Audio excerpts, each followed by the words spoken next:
Nazarbekdan ko'chalari keng bo'lgan, tinch, sokin ko'chadan joy qarayotganlar bo'lsa, sizlar va xonadonimiz sotuvga qo'yilyapti. 20 ga 30 fasad qismi 6 sotixli yer maydoniga ega. Yon atrofni ko'ryapsizlar, hammasi qaddi baland, tinch, sokin, fayzli mahallada bo'lyapti.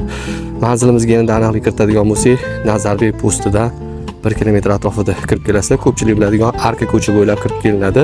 Xonadonimizni ko'radigan bo'lsak, bismillah, ko'ryapsizlar. Ikkita xonadonga bo'lingan, devor alohida 3 sotuvdan bo'lingan. Etek tarafida bitta xona, sanuzul joylashgan. Asosiy binoyimizda 4 ta xona, hovlisiga e'tibor beringlar. Kengina, chiroyli holatda turibdi. U yerda gaz, svet, suv, muammo yo'q joylar, hammasi mujassam bo'lgan joylar. Yonidagi hovlini ko'radigan bo'lsak, u yerda 3 ta xona, etek tarafda bitta xona va sanuzulga ega bo'lyapti. Tayyor 2 ga bo'lingan holatda xonadonimiz sotuvga qo'yilyapti. Narxiga $175,000 so'rashyapti. Albatta yana kelishadigan joylar bor. Qiziqqanlar uchun doimgidek raqamni yozib qo'yamiz. Aniq manzilda Telegram kanalimizda ko'rishingiz mumkin. Bu videoni Nazarbek atrofidan 2 ga bo'lingan holatda uchastka qarayotganlar bo'lsa, shularga jo'natib qo'yasizlar. Ozgincha restavratsiya qilib, o'zi chiroyli xonadonga aylantirsanglar bo'ladi.